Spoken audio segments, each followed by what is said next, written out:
Hello everyone and welcome back to Tano Talk, your all-inclusive podcast for all things Ahsoka. I'm your host Mason. And this is Jordan.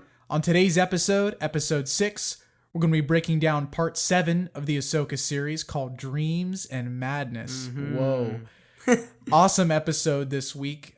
So if you're new to Tano Talk, we usually start off with an episode recap and then we jump into a further breakdown and analysis. So without further ado, welcome to the recap of part 7.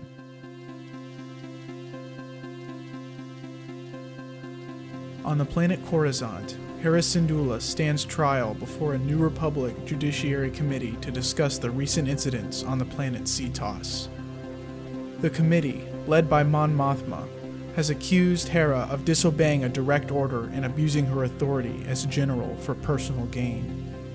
Senator Xiono of Hosnian Prime dismisses Hera's report as a complete fabrication, something out of a children's fairy tale.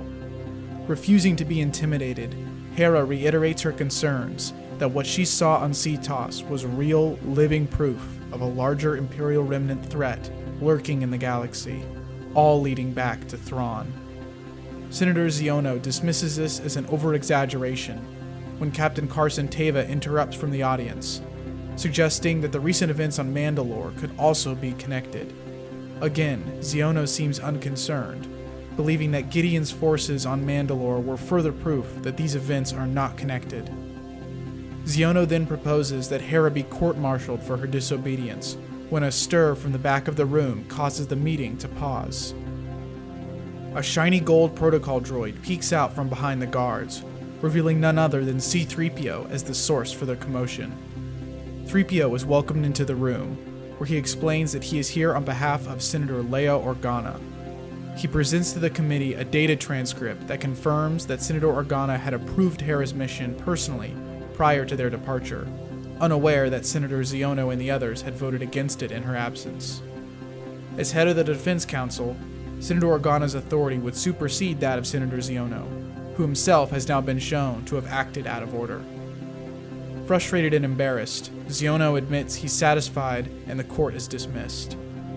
Hera thanks 3PO for his intervention and shares a word with Chancellor Mothma, who asks her how real the threat of Thrawn's return truly is.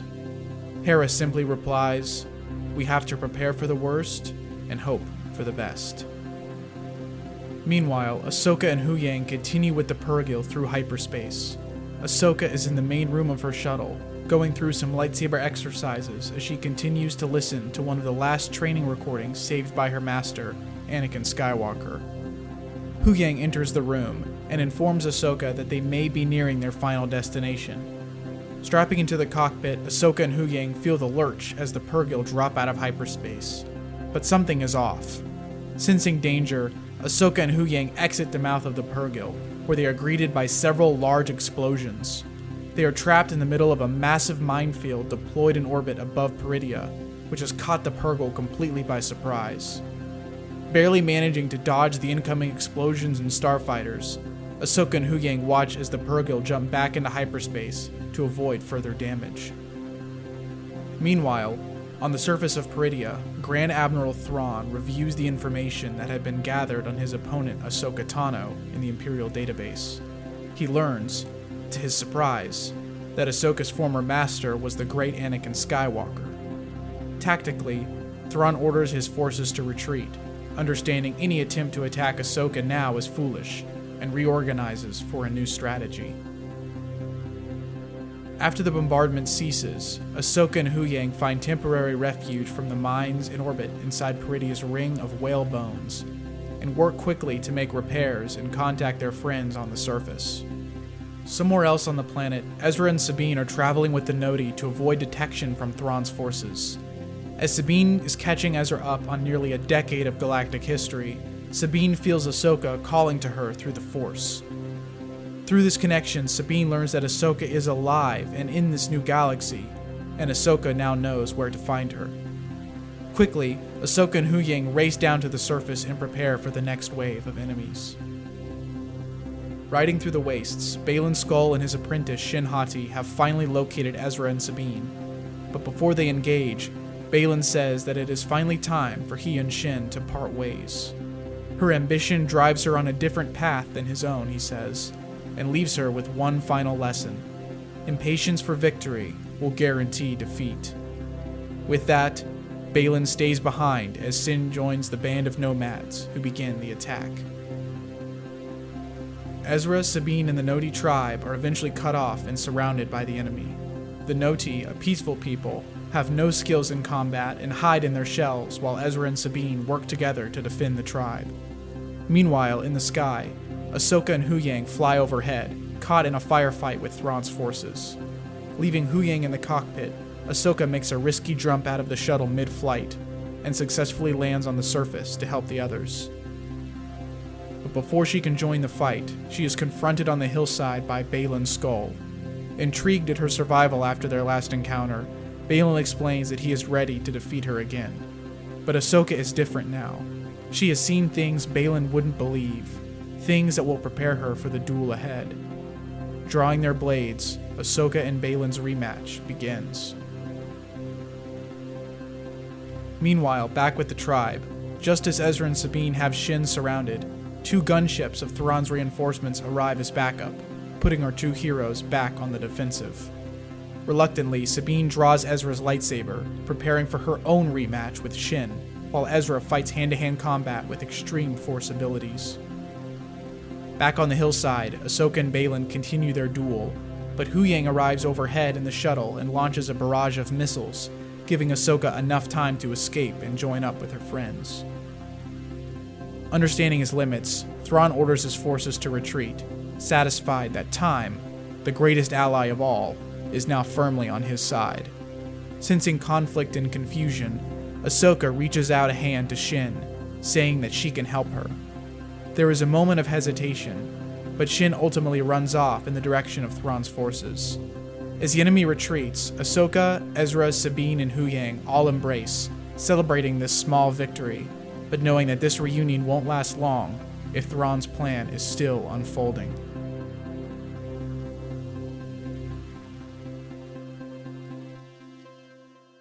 All right, so part 7, the penultimate episode of the Ahsoka series. Things really are building up to something big. Yeah, a lot of madness in this one, hence the title. Yeah. This was, wow. Yeah, I mean, I will say there was something in this episode for everybody. Oh, yeah. I mean, Jordan, you and I said this when we were watching it, but it definitely felt like it was one of the most action-packed episodes we've gotten in the entire series. Maybe Definitely. Aside from, I don't know, episode 1, maybe. Yeah.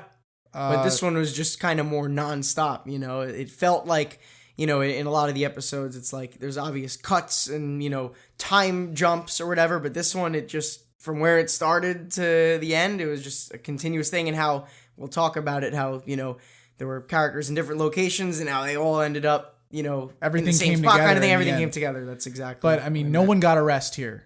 Everybody, It was full. I mean, our heroes were in danger for the entire 49-minute runtime of this episode. It was insanity, but in a good way. It was awesome. So the first thing to talk about is probably that opening scene.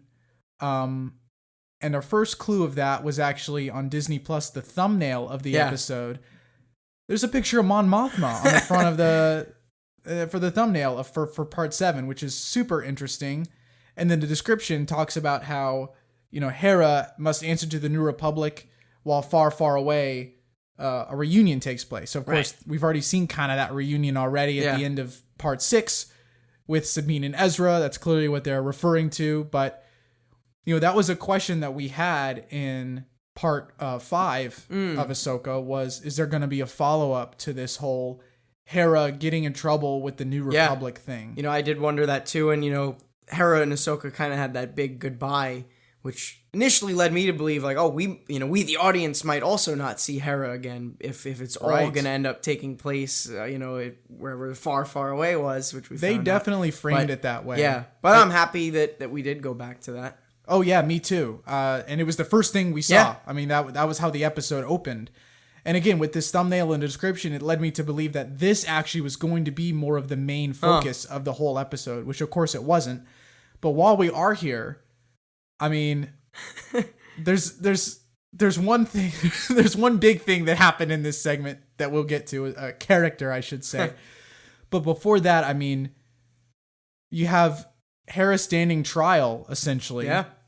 We don't know exactly how the New Republic judicial system works, but she's basically at like a hearing at this point. This was on Chandrilla, right?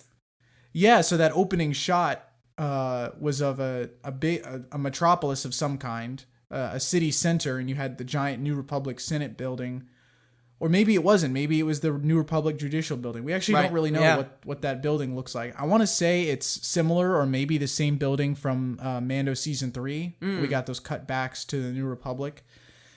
But in that case, I think we were on Coruscant. Yeah, for that. I think we were. So we could be back there, or this could be Chandrilla. This could be a different building entirely. But very, very similar architecture regardless.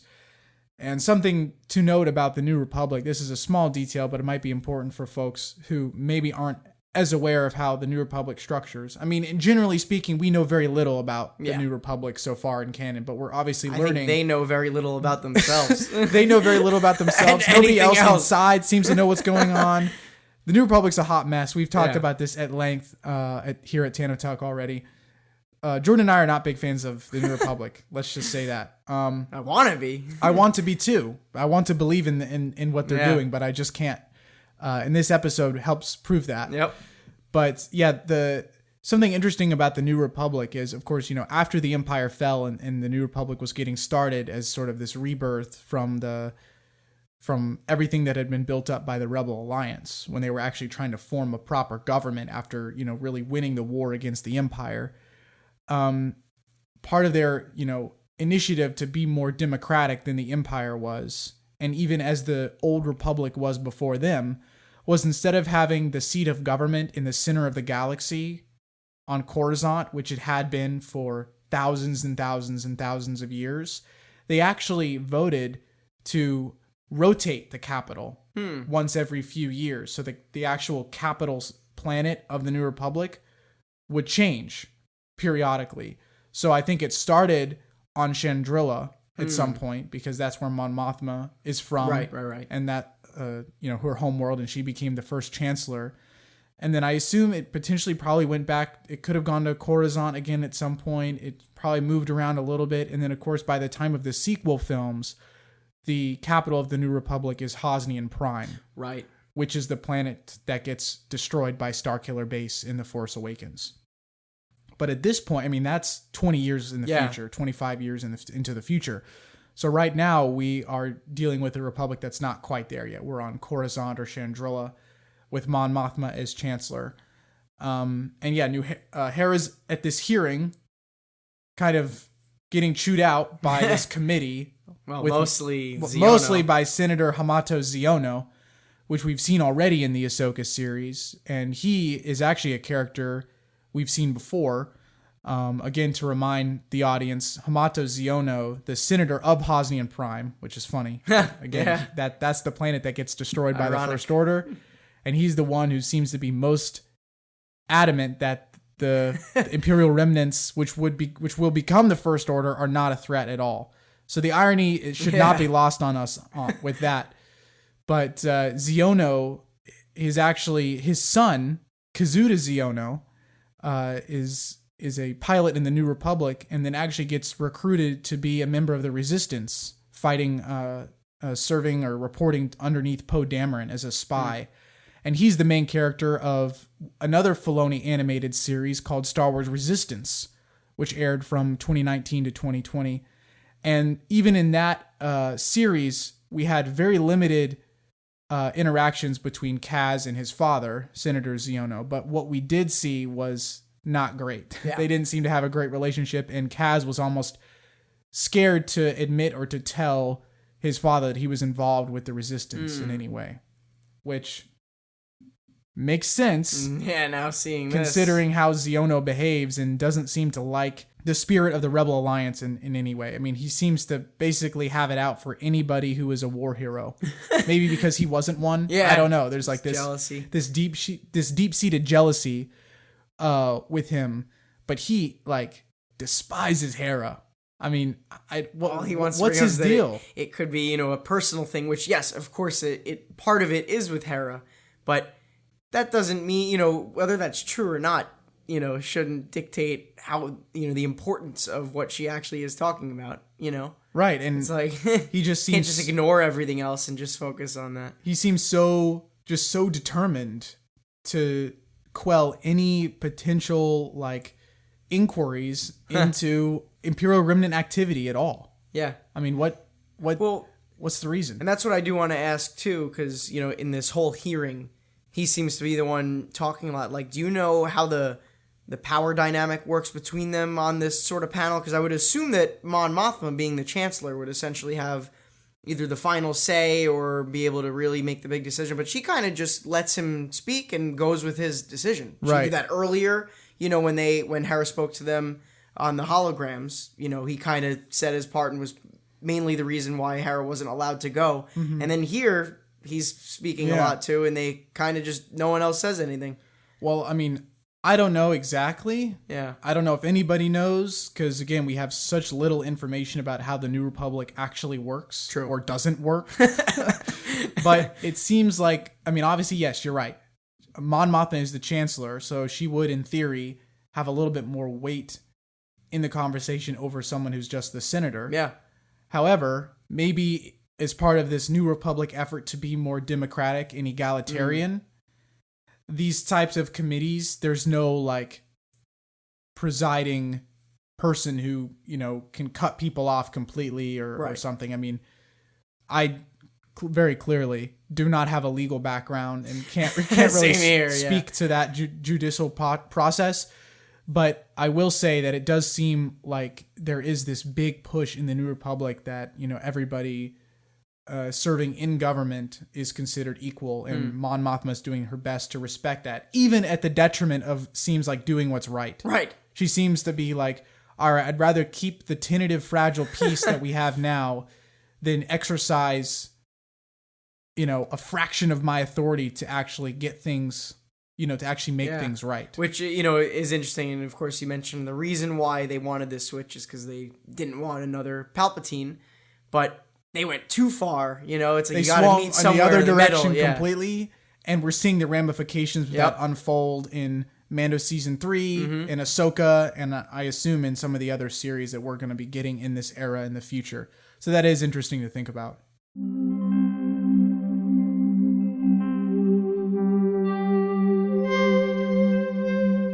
So yeah, we also have a new outfit for both Hera and Carson Teva in this scene. Hera, it's similar. She's still got the jacket. It might be I think it's a different color, and different color pants. And then Carson Teva, for the first time ever, I think we see him out of the pilot, suit. Yeah. And I forget if we've mentioned this, but it's kind of a running joke, or at least between us, that the past, like 2 or 3 Carson Teva posters for his appearances have been like the same exact picture. They haven't even changed it just because he literally looks exactly the same each time. See, I almost wish that they had waited and done the character poster for Teva this episode to get this new look, but they're matching. Yeah, Hera and Teva are twins. They're matching outfits. And I don't know if these are outfits that the New Republic gave them to wear for this hearing. It's like a court hearing. Because it's like a court hearing. This is like the official like tribunal outfit. Or maybe it's the official New Republic like military jacket or military uniform. It definitely matches the colorways of like the decor and the tables and everything in this room as well. So this colorway, this kind of light brown and dark brown, must just be something they use. And I know traditionally the New Republic is associated with that blue and yellow. That's kind of their like iconic colors. Even this early in the game, that is still the case. I think. So this has to be maybe like formal wear, right? That that military people wear in the New Republic. Either way, it's a cool small piece of world building. Yeah. But then in the background, you see a bunch of other people. Obviously, in the crowd, there's humans, of course. Yep. First Officer Hawkins makes another very small appearance here. He made a brief appearance in, I believe, part 3 and part 4 of this series. And he's next to Chopper, who's propped up at the table. His little dome is peeking out above the table, which is really funny. Some other species, what we see, Sulistans, Ithorian, and Ishitib. Yep. Couple other species, Moncala. Moncala, yeah.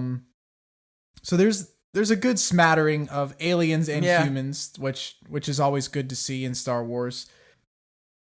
So regardless of what Senator Ziono's true intentions are, which we've already discussed, kind of is up in the air of where his loyalties really seem to lie here, maybe suggesting his affiliation with other parties or has other commitments or obligations to other groups of people.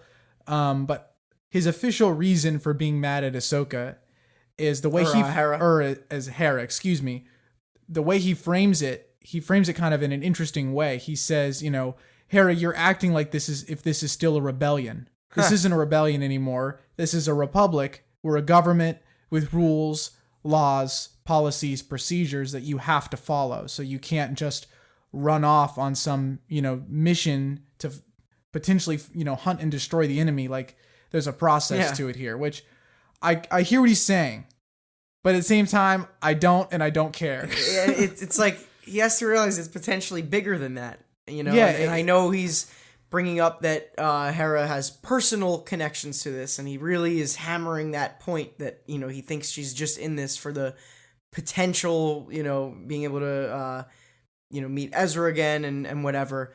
But it's like, he's just ignoring that there could be a bigger threat. Yeah. And I mean, yes, we have to acknowledge that any good organization has structure and policies and a chain of command in place, and that's what makes a military different from a militia, or a guerrilla, group. So he is sort of right in pointing out that, but it kind of sucks because now that they're this new republic, that's a huge limitation on their ability to, quote unquote, combat evil in a way. He is right. It isn't the rebellion anymore. Things are different, and that kind of sucks. Yeah. Like I feel like Hera, I think a lot of people will agree with me when they say that they were a lot more successful at rooting out evil and doing more good in the galaxy as they were as rebels on the run than they are now as the official, group in power. And with, much more forces, these crazy ships and funding, so much more funding, people on their side. And yet you're right. It's like taxes. This band of ragtag rebels was so much more capable and powerful than the entire New Republic.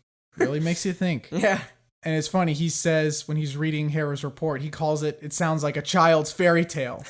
Star whales, star maps, Jedi, false Jedi. And what's cool too is that kind of ties back into the whole, idea of the folk tales and stories that Baylan, was talking about, even Ahsoka last episode, and how, even Baylan and Ahsoka, you could say, initially, they heard that kind of stuff as fairy tales, but then it obviously became a reality, and hence the name of the episode, Dreams and Madness, which is what Baylan said in the last episode.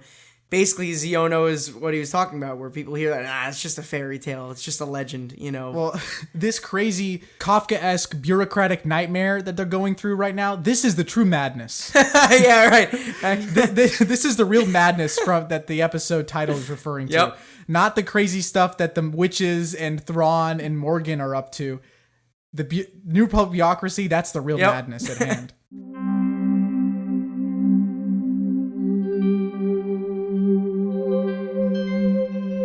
So when Hera is stressing the importance of her unsanctioned mission and why she did it, she brings up the term Imperial Remnant, which has been tossed around a lot before, but Senator Ziono seems super offended by that term. He calls it sensational, which I guess it's almost like a dirty word. Again, I've made this comparison before to the situation that the New Republic is in now as mirroring sort of a real world example with West Germany after World War II, where anytime there was in these trials and these hearings, any concerns about neo-Nazis being in the government or,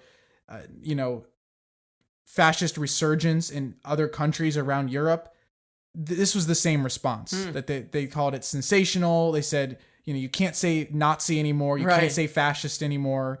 Don't call it that unless that's actually what it is. So I just think that, I don't know if this is on the writers' minds. I have a feeling that it is, because it seems possible, like they're so connected with mythology and history and bringing in all these real world stuff into Star Wars, which I love. I love the groundedness and the nuance and the grittiness of this. But I think that is maybe a deliberate thing. Yeah. And then after hearing Xiono's response to that, Carson Teva stands up and says, what about on Mandalore? So now that, because we didn't even really fully know this kind of now puts us, in a little bit more of a specific time period that this happened after the events of season 3 of Mando. Yeah, I mean, literally in our previous episode of Tano Talk, we were talking about the Purrgil, and there was a theory floating around online about, in Mando season 3, there's that one small scene of Grogu seeing the Purrgil. Right. And people were thinking, is this Grogu sensing Ahsoka and Huyang in the Purrgil? And that means that Mando season 3 and Ahsoka are kind of happening at the same time. Which doesn't seem to be the case. Doesn't seem to be true. It seems like Mando season 3 is over. Right. And then Ahsoka's series has started. Unless somehow the way Purrgil travel to a different galaxy screws with time a little bit, or at least when you're in hyperspace. I would guess we don't really know that, but my guess is that, no. That what Grogu saw was not. And considering that Carson was on CTOS. Yep. There's no way he could have been on CTOS and then being involved with all the Mando stuff. Exactly. And obviously definitely not the same day, probably not even the same week. So my just gut instinct here, based on the very limited flash of information that we get here, I'm just thinking that the Ahsoka series picks up probably a few weeks to a month after the end of Mando season 3. That's just a ballpark. Yep. But it is cool that he brings it up, because that was the other big quote unquote Imperial remnant that had seemed to have the most traction underneath it or behind it in the galaxy. Yeah. And I think it's cool, even just such a little line like this is really just a great way connecting all of these shows that have come out, within this Mandoverse. Of course, this referring to season 3 of Mando, and then it's like Book of Boba Fett picked up right after the end of season 2. There was, the teaser at the end of season 2 with Boba on the throne, and then it picks up right there. So, different from maybe some of the Marvel shows that have come out, that it's like they're just random shows that don't really reference anything else. It's like all of these, collectively, all of these shows that take place in this time period are all working together to tell one complete story. And it does give me some comfort that they are recognizing this throughout these shows, because then it means that what happens matters. Yeah. And honestly, to me, it makes me appreciate the end of Mando season 3 a little bit more now than maybe I previously did. I wasn't a huge fan of season 3 overall, but the fact that, Gideon's Imperial Remnant is explicitly mentioned. I mean, Senator Xiono literally says Gideon. Right. And he just basically calls it a fringe thing that's now gone. But the fact that they're bringing this up legitimizes those events in Mando season 3. And honestly, just gives me assurance that all of that didn't happen for nothing. Exactly. Because I feel like in a lot of these shows, there's the possibility of having this, this big build-up, and then there's this big conflict that happens at the end of these series, and then the conflict is resolved, and then it kind of just stays in this box, and the ramifications or the consequences of everything that happened in that series is kind of just like set aside or forgotten about and not really considered for the rest of the Star Wars stories. Well, that's like the one show that I hope that doesn't happen is Book of Boba Fett, which of course, as of now, we'll have to wait and see or anything, when they return, to more of a criminal underworld setting, which they may for Mando season 4, if that's a possibility. You're right. I guess Book of Boba Fett, the jury's still out kind of on that. But I do like that this brings Mando season 3 a little bit closer to the heart of what's going on. Yeah. And it certainly helps that, for these series, it's kind of a Filoni and Favreau show. Yeah. Where it is all of them working on this. And that's why they are able to so seamlessly connect with previous Filoni projects, i.e. Rebels, i.e. Resistance, and Clone Wars, for sure.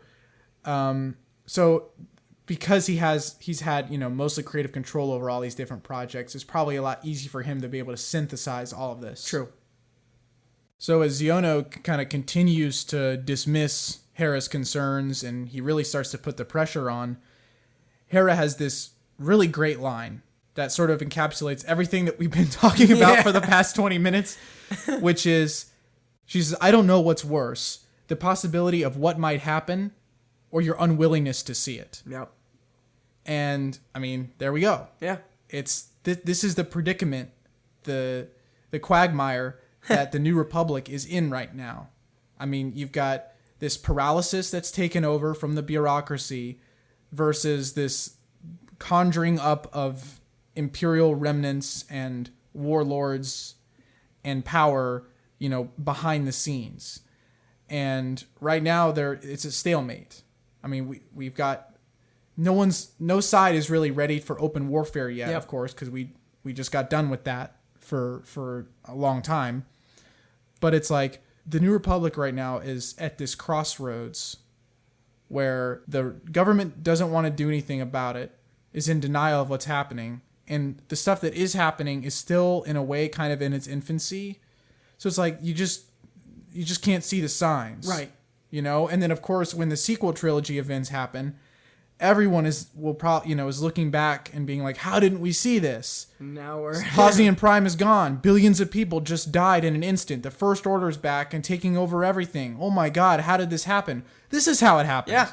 Very slowly, very methodically, it creeped in. The evil creeped back in and took over so slowly that you guys didn't even notice. Right. Even too, because Hera brought up Morgan Elsbeth. I mean, they had Morgan Elsbeth in custody, and she was broken out pretty easily by Baylan and Shin. And they fumbled the bag. They fumbled the bag, and now, as Hera's telling them, she's involved in all of this, and you'd think they'd be like, oh yeah, number one, she was broken out of prison, and not, we don't think just to break her out just so she could live the rest of her life happily. Like, no, there's a reason why she needed to be out, which she was, and it's like they've kind of like, whatever, we lost her.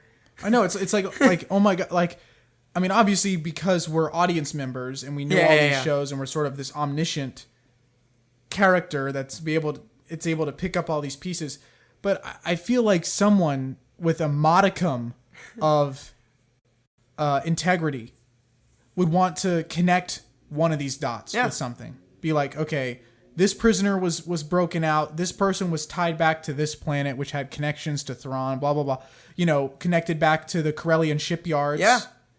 Right? I mean, no one's looking into this, or maybe they are, and there's a sinister thing happening behind the scenes in the New Republic that's preventing them, i.e., what we saw in Mando Season 3. Yep. Remember when Dr. Pershing tried to basically blow the whistle on what was really going on, and you had that other character who worked on Gideon's remnant, who basically essentially erased his mind and like turned the dial all the way up to make sure he didn't remember anything that happened.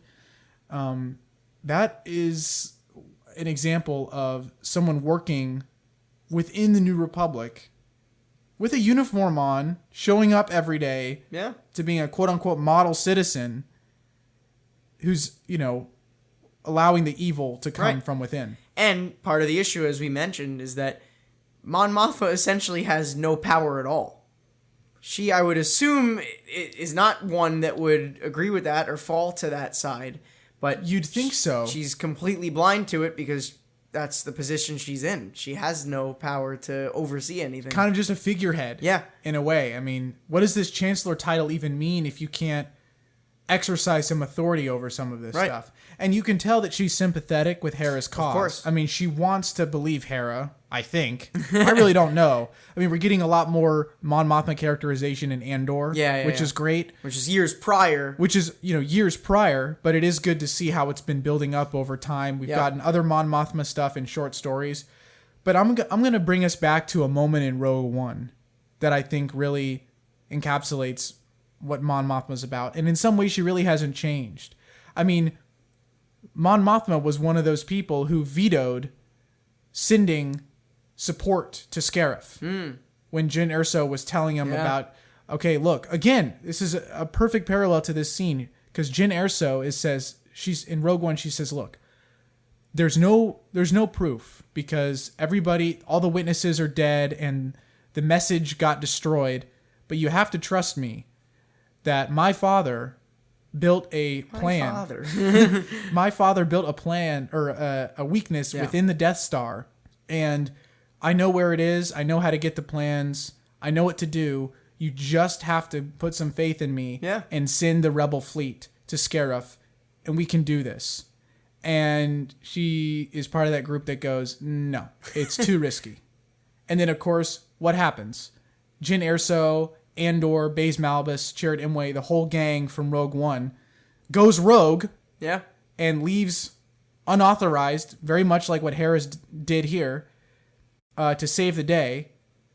And they do save the day, and eventually the rest of the fleet does come, or a chunk of the fleet comes to Scarif to help out. A lot of men died, but they were able to steal the Death Star plans, which is what sets everybody up for success in A New Hope. Right. If Mon Mothma had her way, none of that would have happened. Right. The Empire would have continued to reign. Luke Skywalker never would have been able to make that trench run to blow up the Death Star. I mean, none of this would have happened. It's really wild how connected she is to all of this, if you think about it. And she's connected to it, and a little bit frustrating, and she's always on that the opposite side of what the right thing is.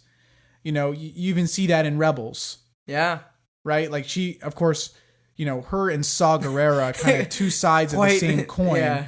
Very opposite, but they're both working, obviously, against the Empire. But Mon Mothma was very much we have to be, in some sense, diplomatic about this. We have to be above the table. We can't be as bad as them. That's how she phrases it. Versus Saw Gerrera, you know, Forrest Whitaker's character from Rogue One, who's also in Rebels and Andor now, which is cool. You know, he was considered an extremist, a partisan. Guns a-blazing, you know, was basically looking to deal maximum damage to the Empire and didn't really care about civilian casualties. Yeah. And these are two extreme sides of these are two caricatures of what the attitudes inside a rebellion are. Right. But I mean, come on, girl. Like come on, like Mon, listen to me. Like how many times has this happened in the past? You'd think at this point, and even from what, you know, we've seen in Andor too, you know, and how involved she was with Luthen, you know, it's like, I mean, and remember how nervous she was about the Aldhani heist? Yeah. She probably would have said no if she was in charge, but because Luthen was in charge, she couldn't say no. But when it worked, and they got to steal an entire, you know, the payroll for an entire Imperial sector and got away with it. You know, again, if Mon Mothma had had her way, that probably never would have happened. Right. So I feel like there's so many instances in Star Wars where Mon Mothma just she clearly hasn't learned her lesson. Again, I think you can tell that she sympathizes with Hera. I think she does. But she is ostensibly the most powerful figure in the galaxy right now. She's the Chancellor of the New Republic, which is the main government in the head of the main governing body of the entire galaxy.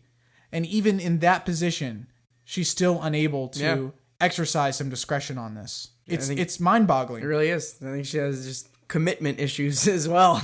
And we saw a lot in Andor, you know, with her husband and daughter, which was not a great situation. But even still, it's like she had no idea how to handle any of that.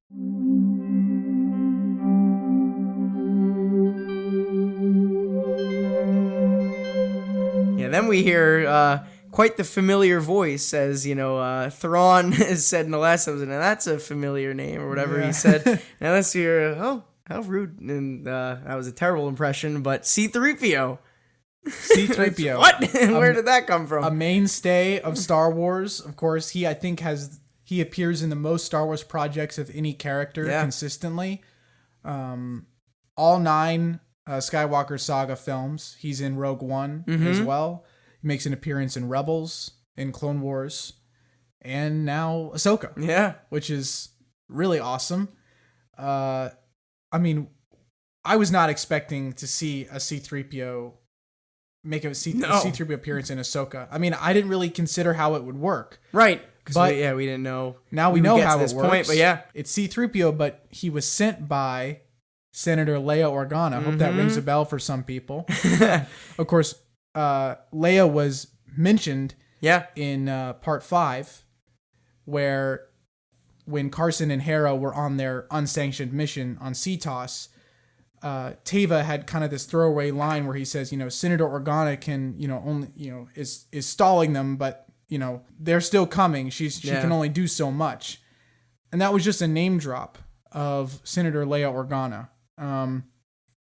But now we have something, the second closest thing now to maybe seeing Leia herself, which again, I don't know how they would do that. And that may steal the spotlight away from some of our main Ahsoka characters. So I can kind of understand why maybe we didn't actually have an actual Leia cameo. But having C-3PO come in her stead, I think was the perfect compromise, I guess, in a way.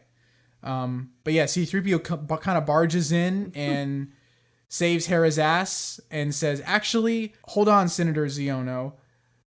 Senator Organa actually did approve this reconnaissance mission because she was not aware that you all voted no to the mission in her absence. So it's kind of like a burn on Ziono in that committee. And there's another small lore drop here. We learn that Senator Organa is the head of the New Republic Defense Council, which is really cool, which ties in really well to her status later. This is, decades later, but as the leader of the resistance. Right. Because Senator Organa's role, leading up to the sequel trilogy is doing very much what Hera's doing now with the New Republic, saying that there's these remnants, there's this First Order that's rising. We need to be taking a look into this. And again, the people in the New Republic are saying, no, it's not a big deal. There's no evidence of a coordinated effort of a return of the Empire or anything like that. And Senator Organa's like, yeah, I think there is. And eventually she just steps away from the New Republic completely and forms the Resistance as a separate organization, kind of a paramilitary group that she leads on her own time to combat these threats. So it is cool that you see little seeds of that in this Ahsoka show, it's just so rewarding for a Star Wars fan to see that, happening in retrospective. So then, Ziono, of course, is not thrilled with this and says, we can't take this from a mere droid. And Chopper, as we mentioned too earlier, that at this point you could essentially understand what he's saying. And I guess I'll keep it PG here on Tano Talk, but he clearly says, what the F? And it's a very unfiltered what the F that comes from Chopper. And then it's funny because Carson immediately turns around and holds immediately holds his arm. He's like, whoa, dude, you can't say that here. I just think it's just hilarious. And for those who don't know, Dave Filoni does the voices for Chopper. So, I mean, it seems like all evidence is pointing to the fact that at some point during the Ahsoka production process, you had Filoni sit in a booth and say, what the F, into a microphone. And then they edited that filtered it into having Chopper say it in this episode. I just think that's hilarious.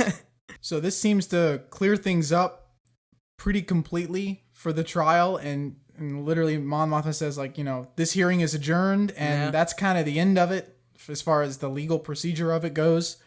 I guess Hera is acquitted of charges. They were initially threatening to strip her rank as general and, and court-martial her, which is a big deal. And probably Teva would have been included in that as well. And then the other X-Wing pilots that decided to go rogue with Hera on the mission to CTOS. But after the hearing is officially over, Mon Mothma and Hera, or Mon Mothma pulls Hera kind of aside and says, don't deny that you have a personal stake in this, finding Ezra, Sabine, Ahsoka, having this personal connection back to all of this, which is true. And Hera will be the first one to admit that. Oh, yeah. That's the thing about Hera, is that she's not trying to deny or hide that fact. But she just knows that it's even bigger than that. It's much bigger than that. And that's, Mon Mothma asks, all right, be real with me for a second. How real is the threat of Thrawn's return? And this is just a bone-chilling line that Hera says. We have to expect we need to expect the worst and hope for the best. Yep. I mean, that is probably the last thing Mon Mothma wanted to hear, to be honest. And again, Hera doesn't have much by way of physical proof or evidence that someone like Mon Mothma might want. Right. But I, again, really hope Mon Mothma is taking the lessons of her past in the rebellion seriously and is remembering all these moments where something that she thought wasn't going to be a threat or wasn't necessary actually ended up being a huge threat and being very necessary to deal with. I really hope that this time she somehow turns the corner and learns that lesson. I honestly think, not to spoil the rest of this episode yet, we're going to talk about it, but when Thrawn inevitably, at least I think, makes it here, I think he's literally just going to laugh at how bad the New Republic is. I think he's going to find it too easy. I don't even think the New Republic is a genuine threat to him. No. I mean, even if they did prepare, right, for the worst, it's still not no, enough not for Thrawn to deal with Thrawn. Which again, which is crazy compared to the end of Rebels, in what the Rebels crew was able to do with a little bit of help in the Bendu and some other things like that. But again, they didn't have much to work with, and it just shows that if your mind's in the right place and you actually understand the threat, then you could actually go for it and prepare for it. But yeah, the New Republic is quite the opposite.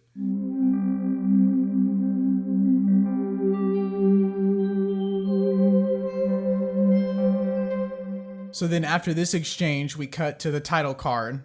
Yep. Where we get the name of the episode, Dreams and Madness, which we've already talked about a little bit. We'll see some of the more dreams and more madness unfold in this episode.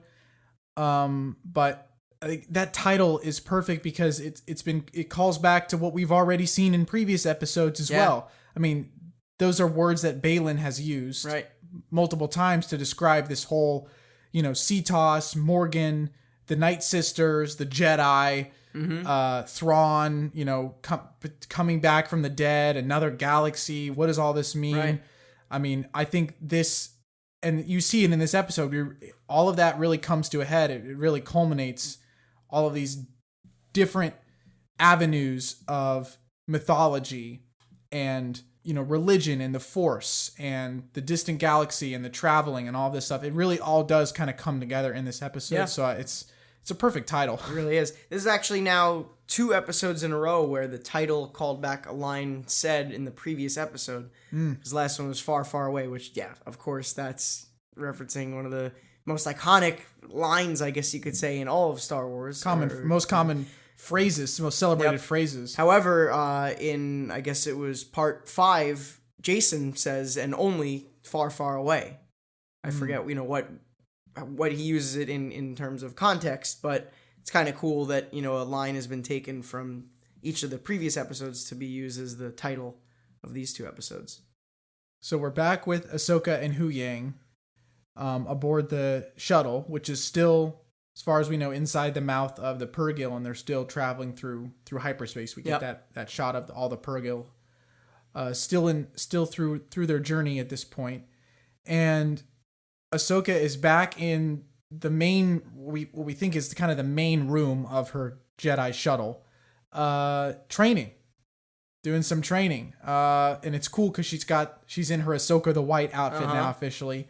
She's got both white sabers out, and she seems to be very focused on this certain training regiment that she's doing with the saber, this exercise that she has.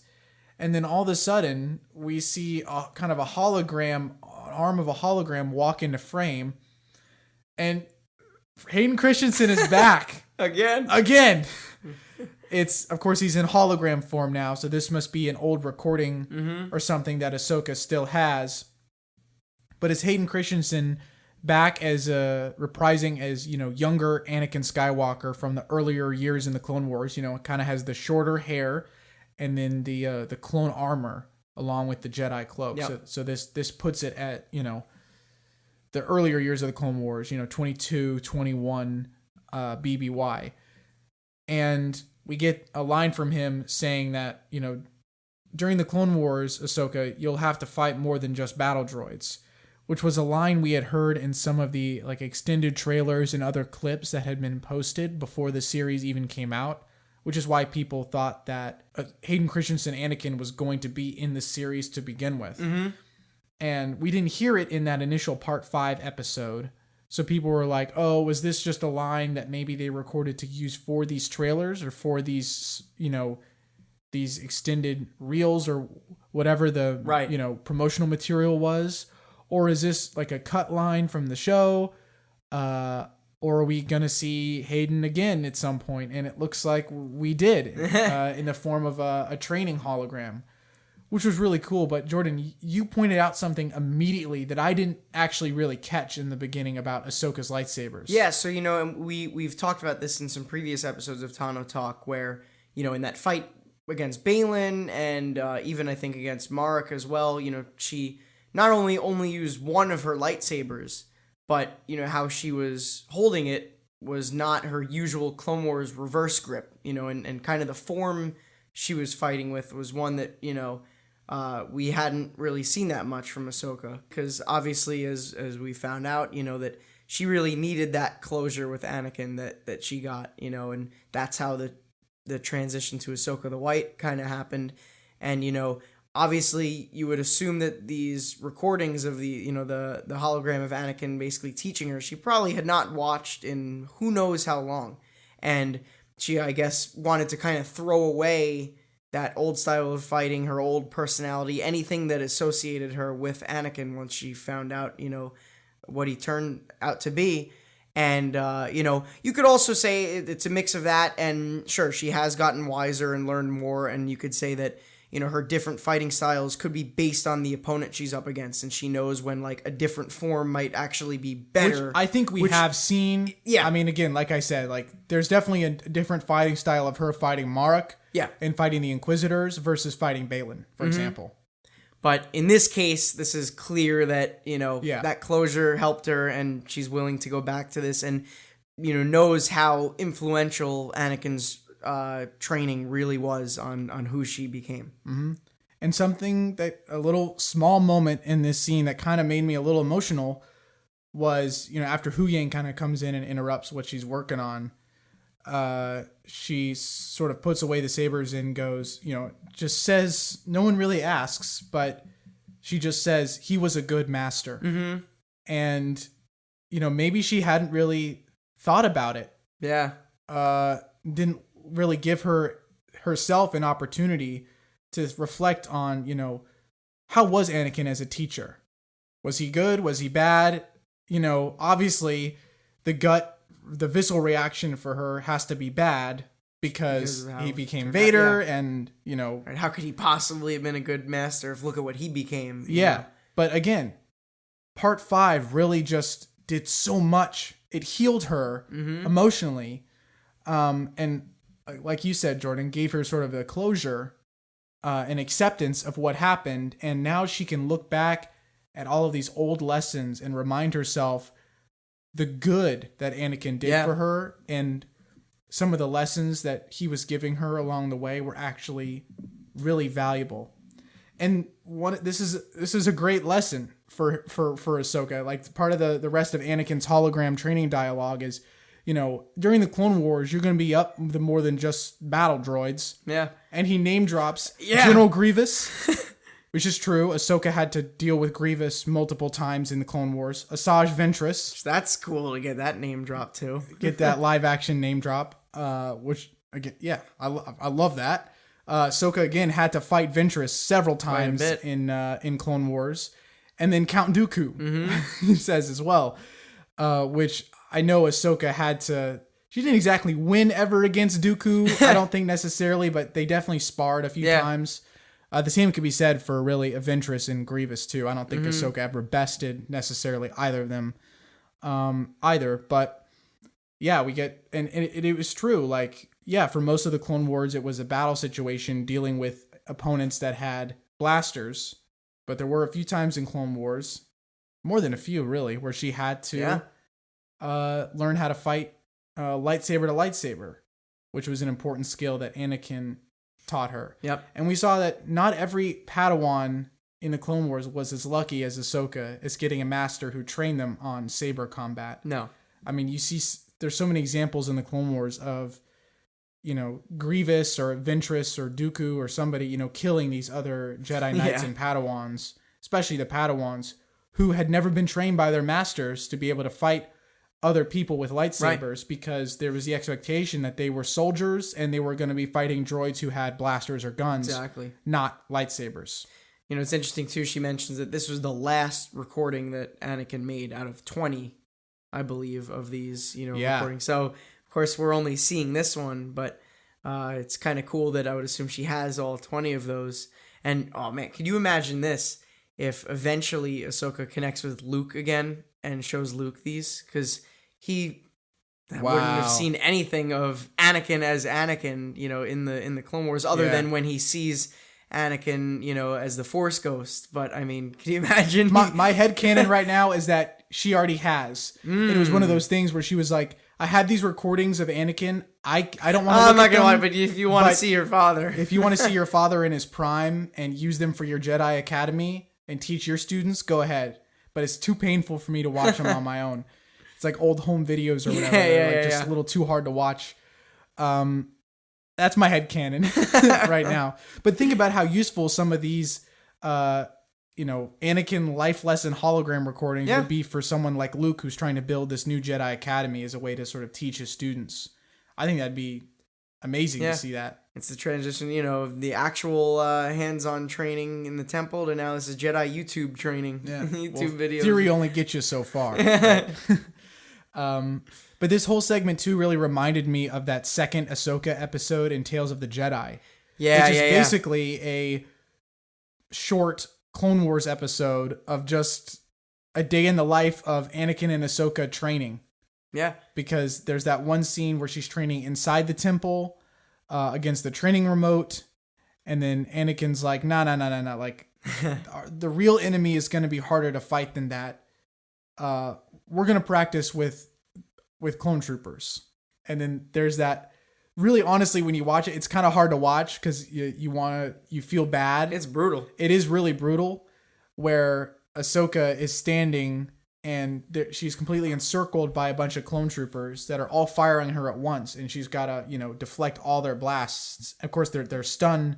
Yeah. There's all the blasters are set to stun, but she keeps getting stunned and she passes out, and then she wakes up and Anakin goes again. And she does it, and she passes out and fails and gets up, and Anakin goes again. And that happens, and it's like harder to watch every single time. And then what's the saddest part about that scene is that's exactly the maneuver and the thing that lets her survive against the clones in Order 66. Yep. It's literally the only reason she's alive. It's the only reason why she's alive is because Anakin taught her that lesson. So maybe while she's doing this training and this exercise on the shuttle and on her way to Peridia, and maybe thinking back about her life and these lessons and things that she can learn, I have to believe that that moment in her training with Anakin and how she survived Order 66 through his extra training like this, I have to believe that that's on her mind at some point.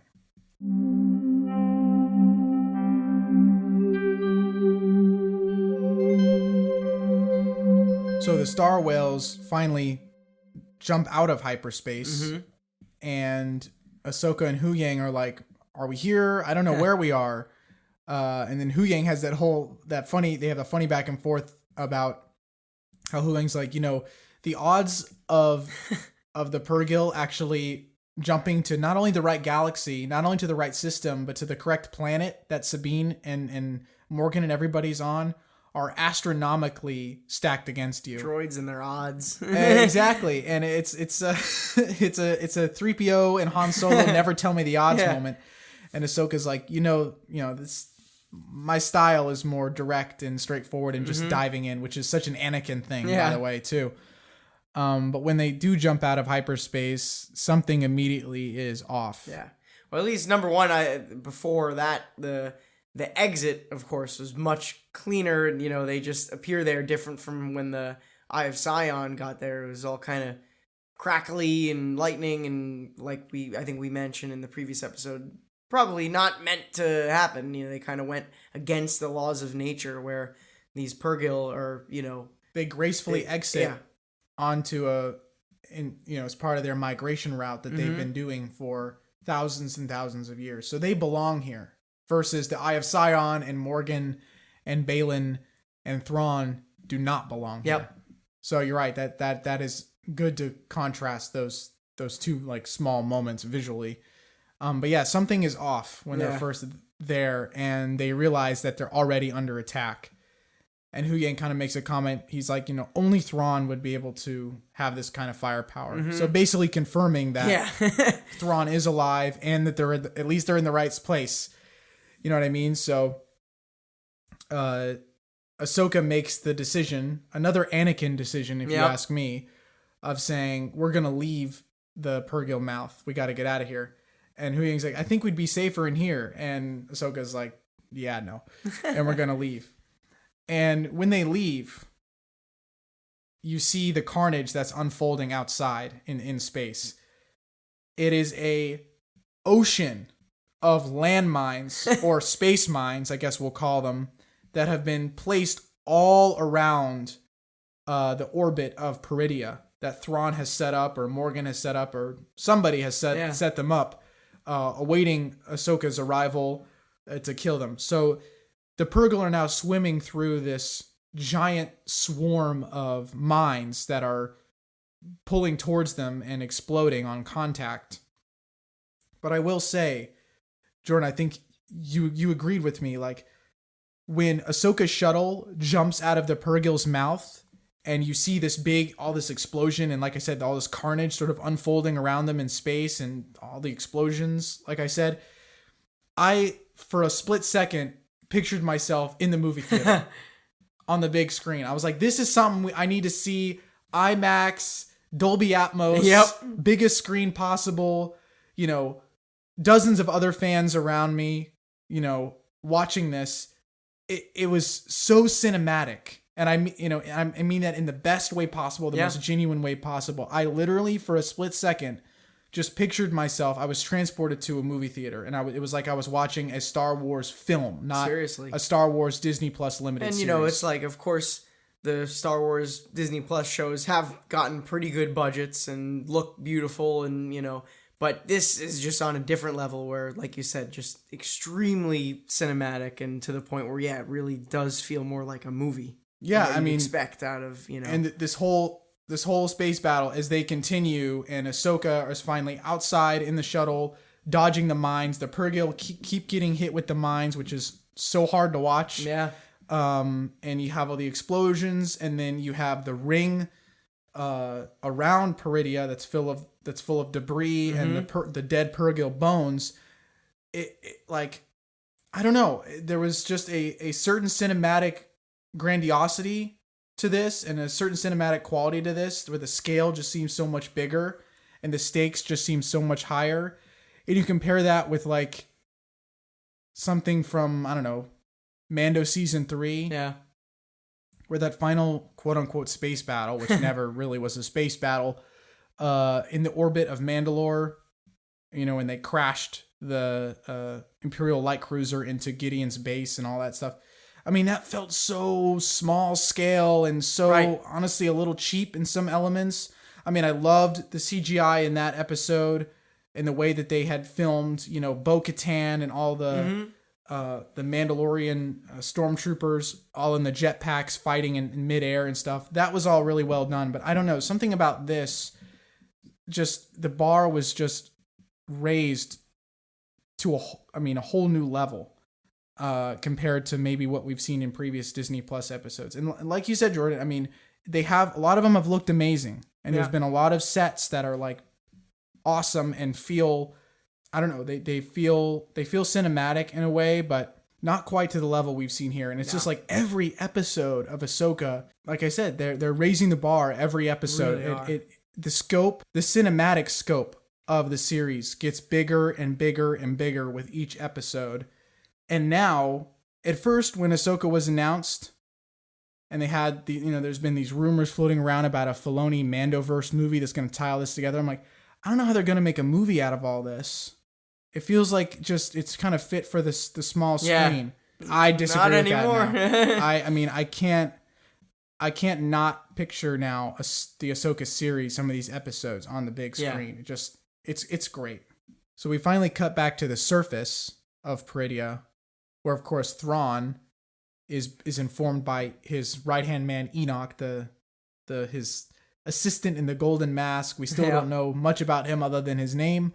But he informs them that, Grand Admiral, the landmines or the space mines, I keep saying landmines, the space mines have been triggered by a group of star whales, and among them is a T6 Jedi shuttle. And he goes, well, it appears that Ahsoka is in fact alive and well, just as Thrawn had assumed once he found out that the Great Mothers had foreseen that a Jedi was coming. Morgan was in denial, Baylan was in denial, but Thrawn knew to not underestimate a Jedi, and that ended up being true here. Mm-hmm. And then Morgan hands him a data pad or some sort of device. Maybe it's not, because again, we're in a new galaxy. There's new technology. We're not really sure what everything is quite yet.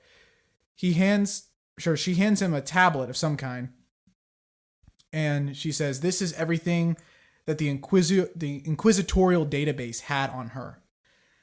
And I was like, "Whoa!" That may not mean much to some Star Wars fans, but I assume what they're referring to here is Wikipedia. Well, Wikipedia, exactly. Tano Talk, maybe. Previous episodes of Tano Talk they were referring to. No.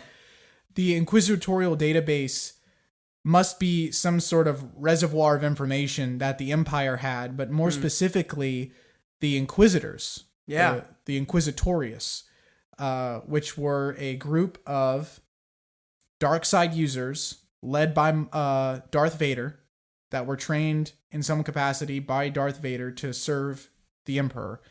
They're featured a lot in Rebels. That's kind of where we first see them. We see the Grand Inquisitor. We see a bunch of different Inquisitors after them.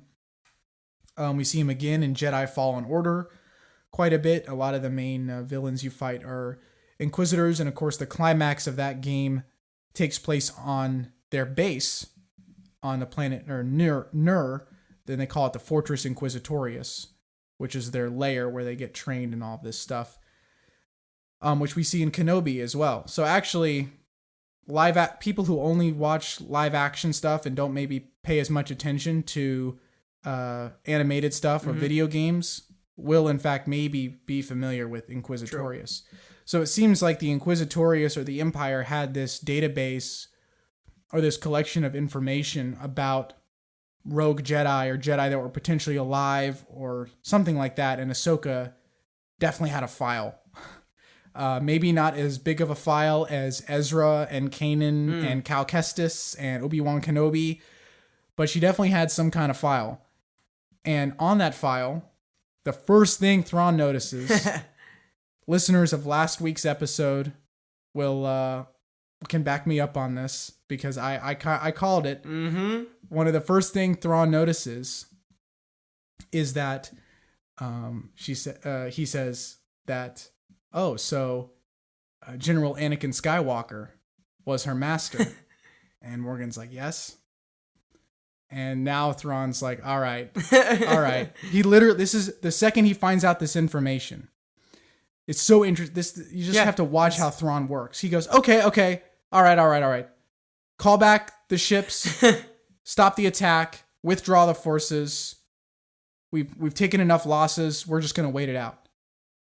He says all of that, basing that only completely off of the assumption that he now knows, the information that he knows that Skywalker was Ahsoka's master. That's all he needed to know. Yeah. To know that this whole song and dance above Peridia of trying to pursue her with the starships or with the minefield and all that's a lost cause. Not going to work. Because if she's trained by Anakin, like he says, she's dangerous, she's unpredictable, she's formidable. So he knows that it's just going to be a waste of time and resources at this point. It's insane how much of a tactical genius Thrawn is in a way. Use of strategy. And not everybody gets it. Yeah. I mean, I'm not going to pretend like I understand everything Thrawn does all the time, but being familiar with his character through Rebels, and I have read a few of the canon Star Wars novels by Timothy Zahn, the Thrawn novels, part of the Ascendancy series, and then also the main Star Wars Thrawn series, including Thrawn Alliances, where Anakin and Thrawn meet for the first time. If you guys want to check out previous episode of Tano Talk, we had a whole discussion about how Anakin has met Thrawn before, and then Thrawn has also met him as Darth Vader, and he was able to figure out that Anakin and Vader were the same person. So there is a history between Thrawn and Anakin, and that's why Thrawn already knows so much about Anakin and is able to make some assumptions about Ahsoka as well.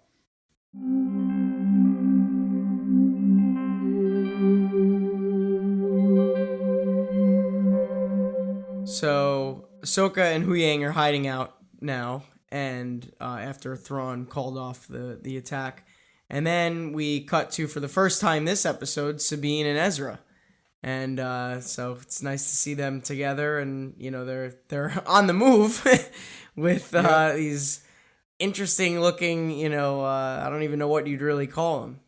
Little beetle looking pods. Yeah. These like I said last episode, these like mobile homes that these exactly noddy creatures are living in. They're kind of wandering. They travel from place to place so as to not stay in one location for too long, because they don't want Thrawn or other nomads or other enemies or predators to find them. But yeah, Sabine and Ezra are kind of catching up like old friends would catch up after a couple, more than a couple years. Yeah. It's been over a decade. And it's funny because a lot of the questions that Ezra was asking Sabine last episode about how she got there, did they win? Did it work? These kind of questions that he was asking about his sacrifice. Ezra is getting these answers right here in this moment. Yep. He's like, so the Empire was defeated.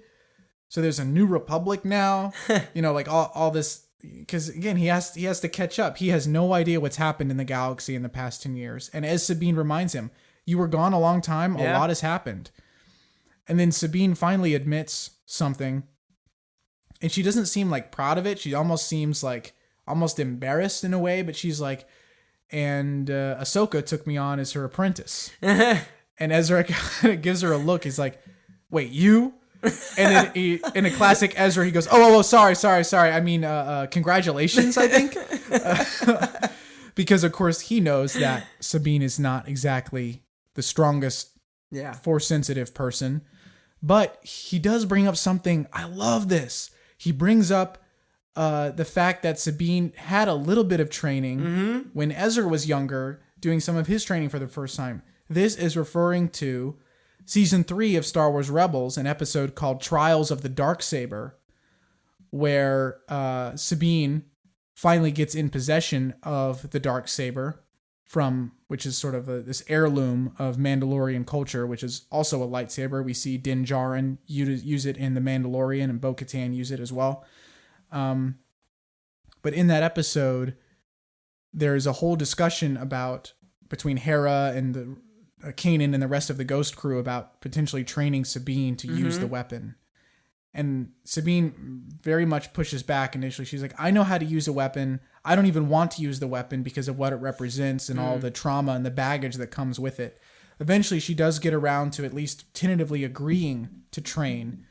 But there's literally that whole episode, Trials of the Darksaber, is honestly a must. It's a highly recommend rewatch for people after this episode, to see the first instance of Sabine training with a saber. And Ezra brings it up in this conversation. He says, oh yeah, you did train for a little bit when I was training as well. This was a whole episode about Kanan and Sabine trying to connect, and Kanan trying to teach Sabine about the power of the Force. And the fact that, yes, while she may not be as Force sensitive or as gifted in the Force as Ezra is, she still has an ability to connect with the Force in a different way. And this has been completely vindicated by everything we've seen in the Ahsoka series so far. And we see more coming up in this episode. And we're about to see more coming up as well. But I just love that, again, it's one of those things, we've been saying this every episode of Tano Talk because it keeps coming up. It's like, if you know, you know. Yeah. You know what I mean? It's just this small callback where me, as a big Star Wars fan, Jordan, you too, like, this is one of those just one-liners that I can literally in my head make an immediate draw. Like, I can draw a line right back to a specific episode in Rebels where Sabine is being trained by Kanan with the Darksaber. It's it's great storytelling. It's great world building. It really is.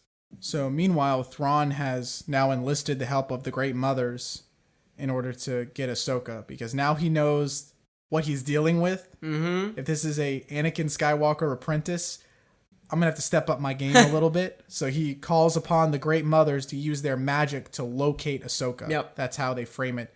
And then the Mothers just step into the frame. Yeah. They take out those balls, those orbs that they were using earlier last episode. They create that triangle, which again will connect to some of the Trinity symbolism and iconography that's already been discussed a lot in Tano Talk, to sort of quite literally triangulate that's cool. Ahsoka and Huyang's position in space. I also am interested, in, because we still don't fully know what either the Great Mothers, although they seem to be essentially the Fates, but them and Morgan Elsbeth, what they're really going to gain from all this, with Thrawn, essentially serving Thrawn. I mean, of course, power and just, knowing that he's probably going to take over. They want to be on his side. But, I wonder if they have any other ideas with this power getting back, Yeah, I mean, this is true in a lot of fictional franchises, but it's also true in Star Wars. It seems like all the evil alliances are always so fragile. Yeah. Because at the end of the day, they'll break apart in order to pursue their own interests. Mm-hmm. So you're right. It still really calls into question, what are the Dathmiri gaining out of this? Yeah. Do they really believe through being able to see as the Fates, are they able to see into the future and see Thrawn's victory, and they know that victory is inevitable through him, so we're just going to join him? Right. Because he's the one that'll be victorious in the end, and that's what will get us to the next, back to the main galaxy, and be able to rebuild the great witch kingdom of Dathmiri. We still don't really, maybe you're right, know the motivations of these Great Mothers, and I don't really know if that's going to be explored for the rest of this episode, or the rest of this series. We got one episode left. It just might be one of those things that gets developed more slowly over time.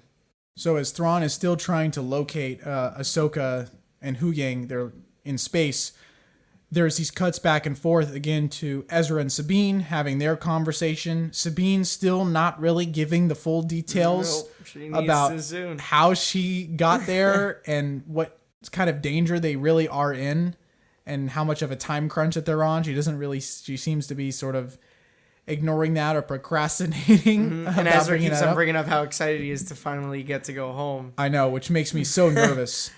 But it's cool because then we also are cutting back to the inside of the cockpit of the shuttle with Ahsoka and Huyang. And Huyang is still unable to locate Sabine. So Ahsoka tries something where she reaches out through the Force to try to contact Sabine, which on the face of it doesn't seem like it would work, considering Sabine has zero Force sensitivity from what how we currently kind of understand that.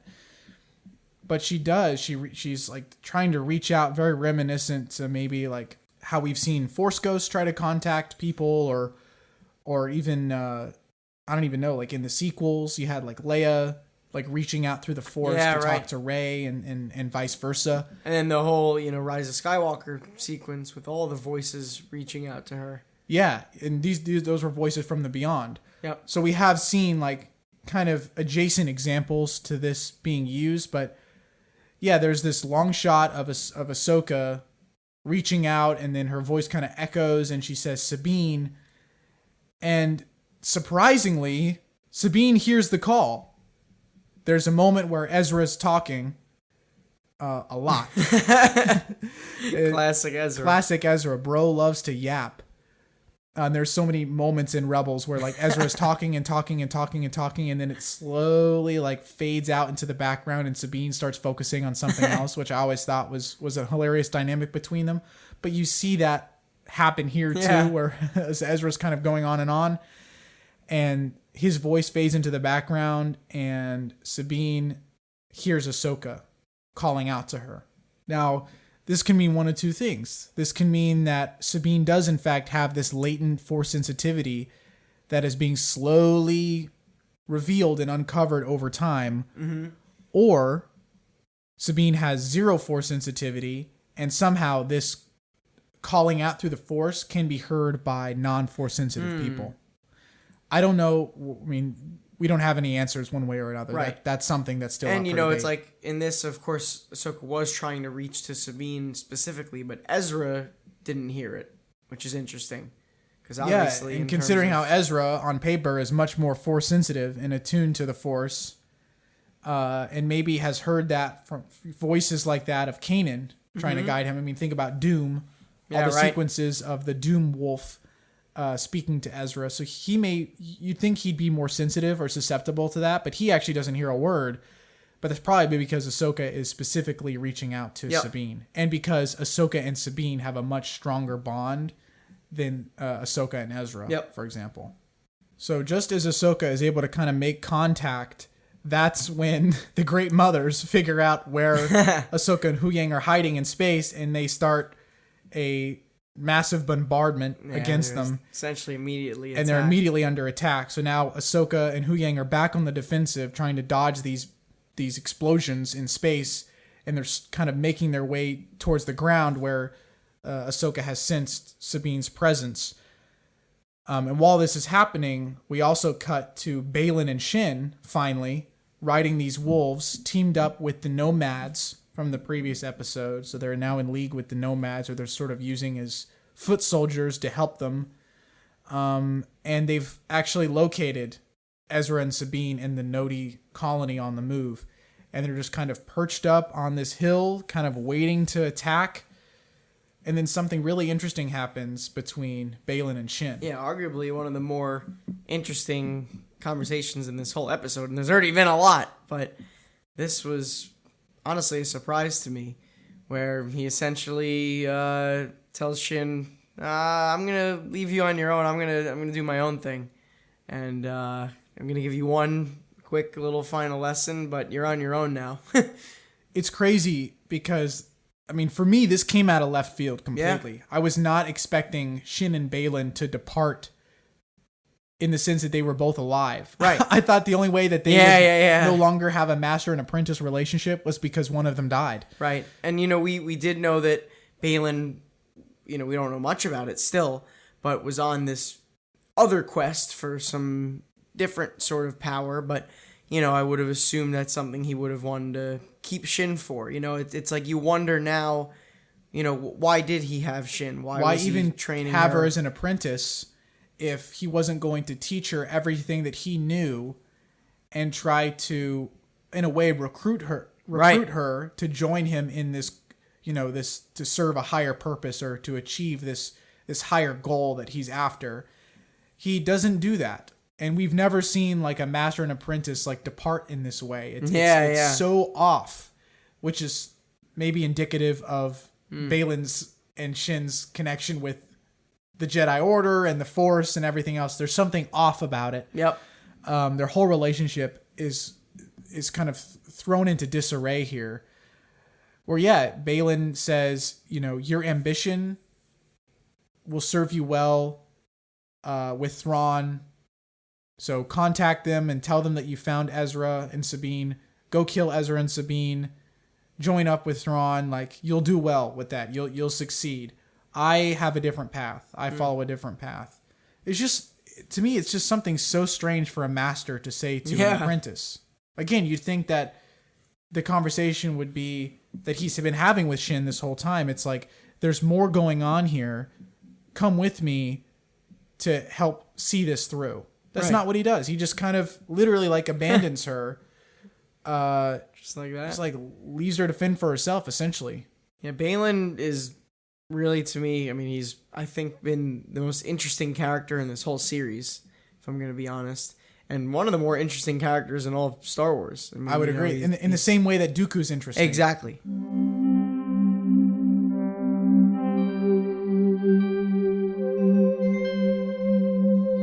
Now, before finally parting ways, Baylan gives Shin one final lesson, one final word of advice, where he says, impatience for victory will guarantee defeat. And this is a warning. Yep. This is a lesson, but it really is a warning for Shin, because she has been so aggressive and ambitious, as Baylan says himself. And it seems like she has this look in her eye that she wants more and craves more power and seems really eager to jump on these opportunities to prove herself. But he's saying here, you know, you have to be patient. You have to wait for things to unfold. I love too how this quote to me is literally like a Clone Wars. You know, there's always the little words of wisdom kind of thing. Like if this episode was a Clone Wars episode, that's what it would have been. 100%. And I mean, hopefully Shin learns this lesson sooner than later. Yep.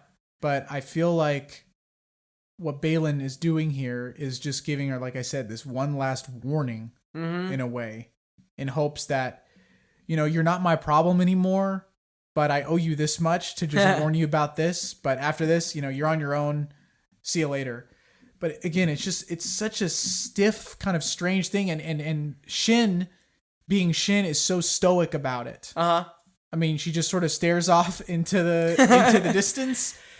And the group of nomads on the howlers on horseback, so to speak, sort of ride up and start, you know, running down to attack the Noti and Ezra and Sabine. And, you know, Shin eventually follows suit, and then Baylan just kind of stands up on the hill and watches it all unfold. Yeah. It's very strange. So again, going back to how action-packed this episode is more than others, we have at the same time, in the same location, aerial combat going on between Huyang, Ahsoka and her shuttle versus the starfighters in the atmosphere. And then right below them, we've got the battle between Shin with the nomads against the Noti and Ezra and Sabine. And this is all happening at the same time. Yeah. Again, because of this scope, because the scope of this battle and this engagement feels very cinematic. This feels like the level of action you would expect from a Star Wars movie. For sure. And we get another great exchange of dialogue between Ahsoka and Huyang. Yeah. Where they're flying above, and Ahsoka does another very Anakin Skywalker thing. And it's like, I have an idea. And she rushes out of the cockpit, and Huyang's like, oh, not this again. And she's like getting on her cloak. And she's like, yeah, I remember last time you got the timing of this wrong. And Huyang's like, didn't I feel terrible? And Ahsoka's like, no. And yeah, this is a classic like Star Wars Jedi action moment. The T6 shuttle flies a little lower. Huyang gets them a little bit lower. The ramp goes down inside the shuttle. And then the stairs turn into a ramp, turn into like a slide almost. They retract into the ship. And then literally mid-flight, they're going God knows how fast inside the shuttle. They're still probably a good, 6 stories off of the ground. Yeah. And Ahsoka like jumps out. This is literally something we'd see Anakin do in Clone Wars. We have seen him do this. He literally, there's so many scenes of like Obi-Wan or Anakin, and they like fly out of their starship and turn on the lightsaber and start like attacking a bunch of battle droids. This is like Ahsoka does her own version of this here, which is just so impressive. And again, I think goes back to Jordan, what you were saying when she was watching that training module, like getting this closure with Anakin and remembering, her accomplishments and her achievements and what her master actually did teach her, gives her this confidence to be able to pull something off like this again. So this is Ahsoka back in action more than we've ever seen her in a long time. So I'm here for it. And I just love this shot. You had the classic banter, the atmospheric space battle, plus Ahsoka jumping out. I mean, this is all classic Star Wars moments that I love. So when Ahsoka lands after jumping out of the ship, she lands right in front of Baylan. And she approaches him, and he just kind of like, oh, okay. Gets off of the howler. And basically, to him, a surprise to be sure, but a welcome one is, she goes disappointed. She says no, which is, very interesting response. And I think this adds, again, to the whole idea of that, Peridia for Baylan is a place of dreams and madness. Like, he's fully, I think, accepted all of these fairy tales, and that essentially, like, anything could happen. Anything goes. Anything goes. So I think he's, in a weird way, not surprised that, even though he says that, not surprised that she's there, and is like, yeah, okay, I get it now. This is a part of this madness. Yeah, and it's like you said, the Palpatine meme, a surprise to be sure, but a welcome one. It really is a welcome one for Baylan, because not only is this another challenge for him to overcome, which Baylan seems to be kind of similar to Thrawn in the way that he approaches some of these situations where he kind of considers everything a puzzle or a challenge or a mystery to solve or to, a clue to unlock kind of thing, which I really appreciate about his character too. But having Ahsoka return in the flesh to fight him again, like you said, just completely proves true all of this, the dreams and madness that are surrounding him. He's welcoming this new world of myth and fable and legend and magic. Yeah. In a way. And think about it, in his perspective, because Thrawn, I believe, had already sent Baylan off before the Great Mothers, mentioned the vision that they had or whatever, of a Jedi, arriving. So to his knowledge, he's still, that was not anything that had been talked about or expected. So in his perspective, Ahsoka just dropped out of the sky. Yeah. I mean, there is a possibility that they sent them a communication that was like, by the way, the Great Mothers think that Ahsoka is alive, but Morgan thinks that that's totally bullshit. Maybe they said something to that effect, but you're right. I mean, even if they did, the fact that Ahsoka actually just did, you're right, just kind of show up, literally fall out of the sky right in front of him is kind of funny. So then we get the rematch, and it's like we mentioned earlier that Ahsoka now was retraining with her Clone Wars form or grip, that kind of reverse grip style, and it's a pretty cool pose she gets into before fighting Baylan. And this is interesting that I noticed in that first big duel with Baylan. She, although used more of a defensive form of lightsaber, dueling, she took the offensive and strike first. She initiated the fight. Where this time she goes back to that Clone Wars more aggressive style, but lets Baylan strike first. Yeah, Baylan does make the first move here. So that to me is a little bit interesting, but again, some really good fight choreography here. It really shows that these are two extremely skilled fighters, go evenly matched and going up against each other, and it's just really well done. And then to sort of end off the fight prematurely, Baylan says, you can't defeat me. Yeah, and we get that awesome, which we hadn't really got since the first episode, that really cool piano theme that Baylan got, Kevin Kiner with that score in the first episode with his hallway scene. That score kind of comes back in on that line, which I thought was just great. I love that. But yeah, you have the music cue, which is really powerful. And he says, you can't defeat me. And Ahsoka says, I know, I don't really need to. Yeah. And then right at that moment, Huyang comes in with the T6 shuttle and launches a barrage of missiles right near Baylan, which, kicks up a lot of... Baylan isn't killed, but it kicks up a lot of dirt and debris. And, when Baylan finally gets his bearings again and is sort of frantically searching around looking for Ahsoka is already on a howler riding off to go, help Ezra and Sabine. And then he just kind of stands there and is like, all right, that's Shin's problem now, not my problem. Yep. So that's kind of how that duel ends. I can't imagine this is the last time that Ahsoka and Baylan will fight. I feel like there has to be some more closure to that. Yeah. So maybe next, this is jumping ahead a little bit for theories for next episode, but I feel like there's going to be another final confrontation that Ahsoka's going to have with potentially Baylan or And Shin. I wonder if it's still going to be kind of a mystery in the finale, but like you said, with closure, there's been so much mystery surrounding Baylan this entire series, and I am very curious to see, how they kind of close off at least this arc of his character, in the next episode.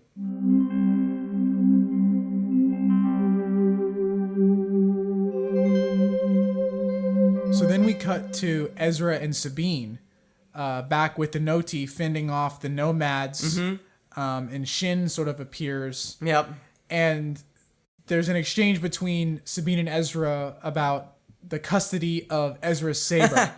And that was something I noticed when we first saw them in this episode. They were talking on one of those little beetle things, the Noti, and I was trying to figure out, trying to look down to see if Sabine still had Ezra's saber on her belt, or if Ezra was holding it or something, or maybe that would come up in their dialogue or their conversation.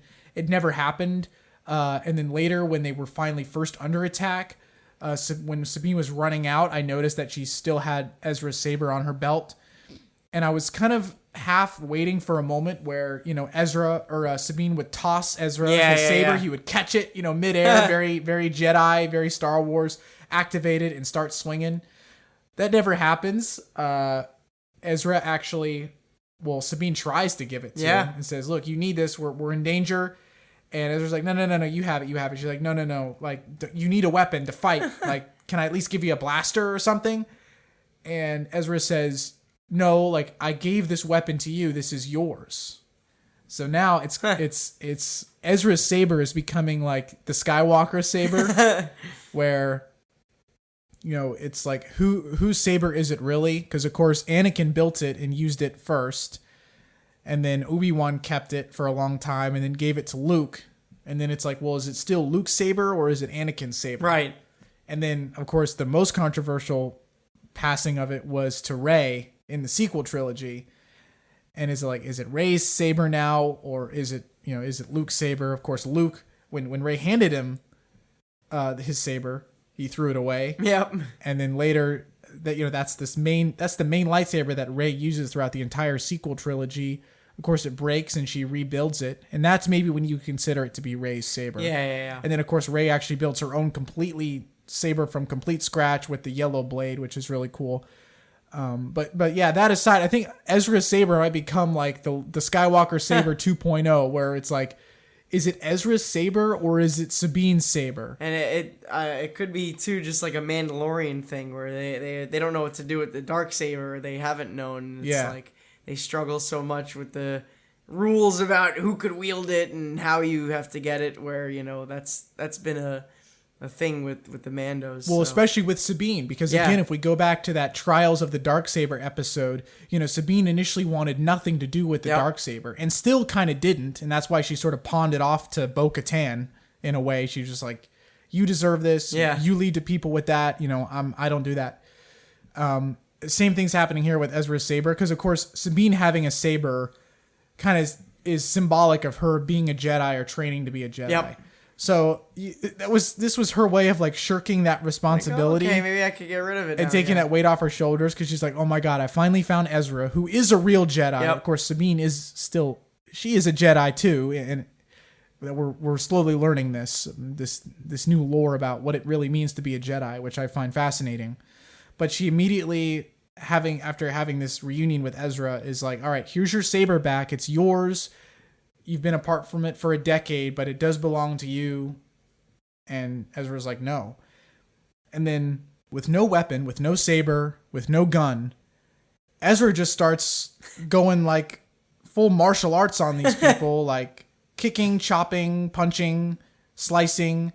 He does those really cool force push moves where he's like getting up real close to people. Like an airbender pushing. now. Filoni, Avatar, Last Airbender. Honestly. I mean, literally, I love that you brought that up, because he's fighting like Aang fights in Avatar Last Airbender. Using the mixed martial arts, the hand-to-hand combat, plus the force power, or the force push, which is just Avatar or Airbender powers. And again, Filoni's tied back to all of this, so that is cool. It's a connection that I don't think everybody would pick up on. So I'm glad that we're talking about it here on Tano Talk, and I want to call back potentially to some of the leaks and rumors that we had discussed in episode 3.5 of Tano Talk, where we covered some of the rumors or leaks about the Ahsoka series, and most of those leaks actually have been coming true.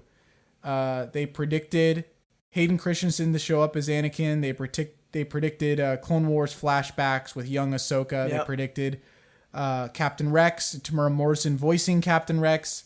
They predicted Thrawn's return. They predicted the undead stormtroopers. They predicted Enoch as Thrawn's right-hand man with a golden mask, Night Sister magic.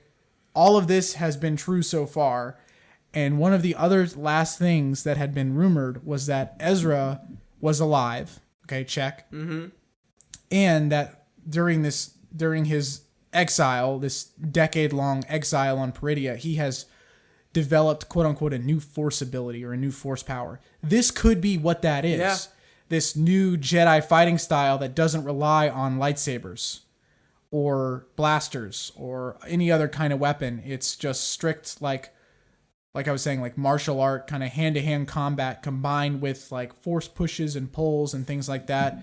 Maybe this is this new ability or this new power that was sort of rumored or leaked. And then the coolest thing that he does, in my opinion, is when Shin finally shows up and turns on her saber and starts swinging. Of course, Ezra doesn't have a saber, so he's sort of dodging out of the way. And then one of the moments, she starts to slice him, and he uses the force to hold the saber back. Yeah, that is like so sick. We don't really see that a whole lot in Star Wars, especially live action. Right, Kylo, we see do that with the blast, the blaster bolt from Force Awakens, right? And then you see like the Mortis gods. Yes, they literally just grab the blade. They can just grab the lightsaber and push it aside. But Ezra does this with the Force. Yeah. Which is really interesting. And combined with that whole scene, we get a rematch, kind of in a way, between Sabine and Shin. Yep. It's sort of short-lived because right as Shin's probably about to win. They're fully surrounded at this point. They're fully surrounded. The stormtroopers, the undead stormtroopers, which are Thrawn's backup, have arrived. Ahsoka comes in and saves the day, gets in between both of them, and pretty much is able to defeat Shin. And then we cut back to Thrawn and Morgan in the Chimera with the Great Mothers. And Thrawn, again, kind of makes an unorthodox move. He goes, okay, pull back. Like, we've lost enough forces. I consider this an acceptable loss for an ultimate victory. And Morgan's like, all I see are all of our heroes finally, all of our enemies, I guess to them, finally reunited. How is this a win? Like, what do you mean? They defeated a lot of our stormtroopers. Everyone's reunited again. Like, this is a loss. What are you talking about? And Thrawn says, it's not, because now we officially have time on our side. Yep. I guess this cargo transfer that was sort of referenced last episode, which we still don't know what that is. Yeah. But he says it's nearly complete. And of course, Thrawn's ship and the Eye of Sion are the only way off this planet and back to the normal galaxy. So Thrawn doesn't really care what happens to Ahsoka and Ezra and Sabine, because they will essentially be stranded on Peridea forever. Yeah. So he doesn't really care anymore. So he says, time's now on our side, and I intend to keep it that way. Very Thrawn. So then, in sort of a weird move, you don't see this a lot with the Empire, but the troopers start pulling back. The night troopers start retreating. There's like a droid, like a drone kind of droid or probe droid hovering in the air that kind of makes like a signal. And then all the troopers are like, all right. And then they head back into the gunships and just head off. The starships stop attacking Huyang. Everyone just pulls back and retreats back to the Chimera. And another thing, too, that Thrawn says I think is worth bringing up, it goes back to Baylan. Right. Because he notices that Baylan doesn't attack with Shin. And he sort of notes the absence of Baylan and thinks that's kind of interesting. And, even though you could argue, I guess he didn't fully see that coming, he also mentioned in the last episode, the fact that being that Baylan was a former Jedi, that he's not necessarily one to trust. And this another example to, Morgan Elsbeth, where Thrawn is like, come on, I told you. So as the remainder of Thrawn's forces do start to pull back, that kind of leaves Shin in an awkward spot. Yep. Ahsoka sort of disarms her and then actually offers out a hand and says, come join us, like, I can help you. And Shin now essentially, like we've said, has been almost in a way abandoned by Baylan very abruptly, which I don't think she was expecting. And even as Shin is somebody who seems to be very stoic and is taking things very well from the outside, I mean, she seems to be like a lost animal in the wild. I mean, she has no direction. She doesn't really see it. I don't think, I mean, we don't know yet, really, but I don't really think that she sees a future necessarily with Thrawn and the Great Mothers either. Because remember, she always has been having these lines about like more witches. Like, you know, seems to have a bit of a disdain for the witches or just doesn't really get it. And that's the thing too with Baylan is like Baylan has been explaining all of this dreams and madness to her. Yeah. And these fairy tales and the Star Whales and Peridia and the witches and the Night Sisters and Ahsoka and everything. And Shin's listening, but it's more of like a, oh, that's nice, Grandpa. Like cool story, bro. You know, doesn't really seem to be taking it to heart or maybe following it as much as Baylan is. So, you know, Baylan's message isn't really resonating with her. The Great Mothers and the Witches of Dathomir aren't resonating with her. Thrawn isn't resonating with her.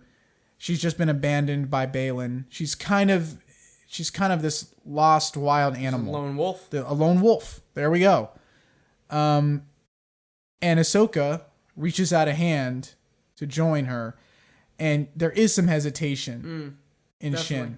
Shin. They definitely linger on that shot for a while, and you do see Shin halfway consider it for a bit, but eventually she runs off and joins the stormtroopers. We think. Yep. She just kind of runs off in their same direction.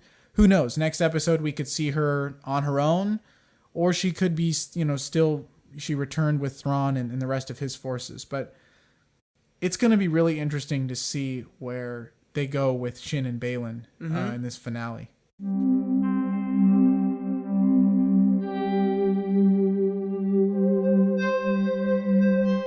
So yeah, Shin does run off, and that leaves Ezra, Sabine, and Ahsoka now to get some time to, Finally, our heroes get a damn break. Yeah, exactly. It's just been nonstop. But, Ahsoka and Ezra hug, and they have this really nice moment. And, of course, they did have quite a bit of history, working together in Rebels. And, of course, the big moment of Ezra bringing Ahsoka into the world between worlds. So, and that's the last time they've seen each other. Yeah. To my knowledge. In the finale of season 4. Yeah.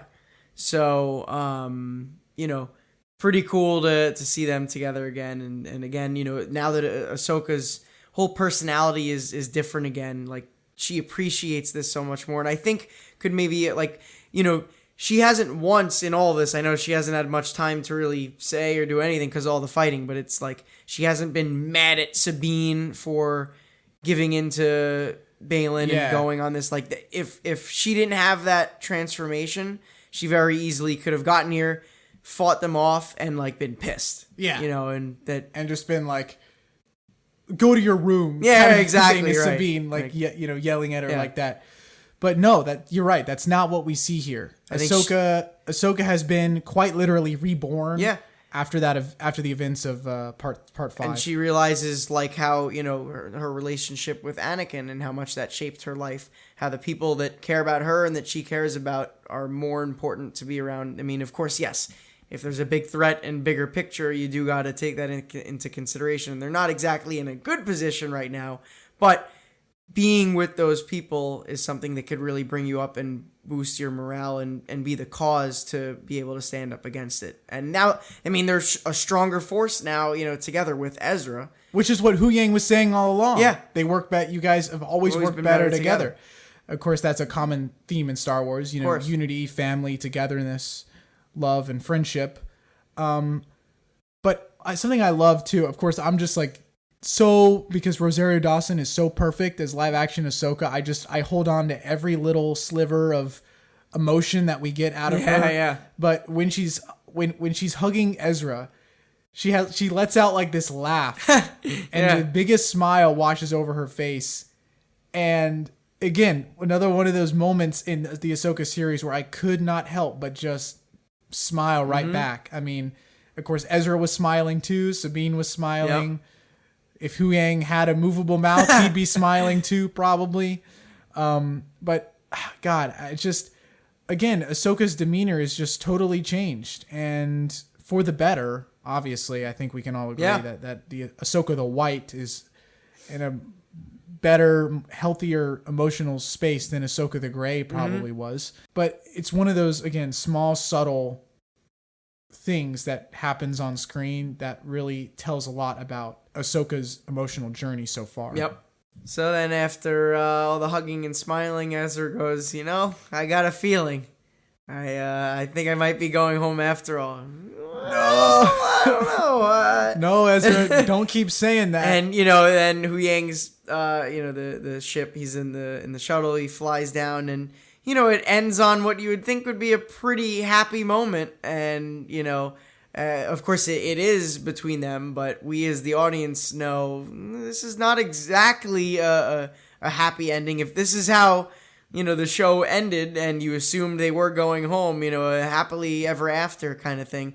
This isn't that kind of fairy tale, No. That this is dreams and madness, which, so Ezra still has no idea exactly what the heck happened, how they got there, which he needs to find that out very soon. Sabine needs to spill the beans. Yeah. The fact that she hasn't already is honestly extremely irresponsible. That's where I could see where Ahsoka would maybe get mad again in terms of that. It's like, you haven't explained what you did to get here and why we're here in the first place? Yeah. Thrawn's gonna return to the galaxy, and if everything we don't stop him, it's gonna be our fault. Everything completely. you fought for years ago and that brought you here could be thrown out the window if we don't do something about it right now.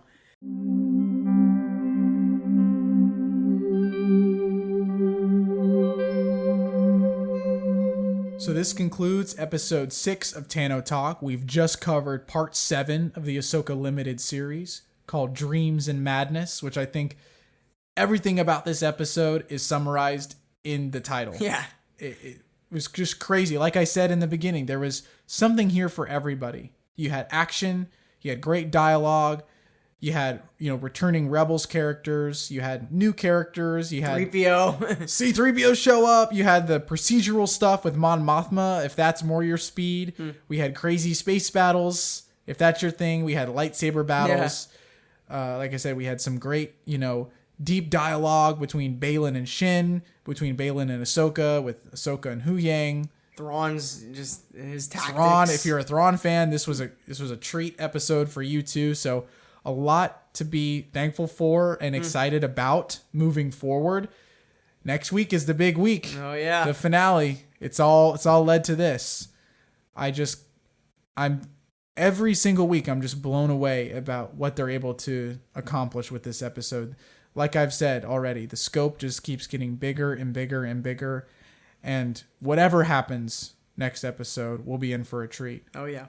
Again, I want to thank everybody for listening. It's been such a pleasure getting to cover this series. I mean, obviously Ahsoka's my favorite character. Everyone found that out episode 0. And it's just been such a gift to be able to enjoy this series and to be able to talk about it and share that with you. So thank you guys again for listening. It's really meant a lot. It's meant the world to us to be able to talk about Star Wars in this show in this way. So thank you to all of our Tano Talk supporters. We'll see y'all next week. I'm Mason. This is Jordan. Signing off.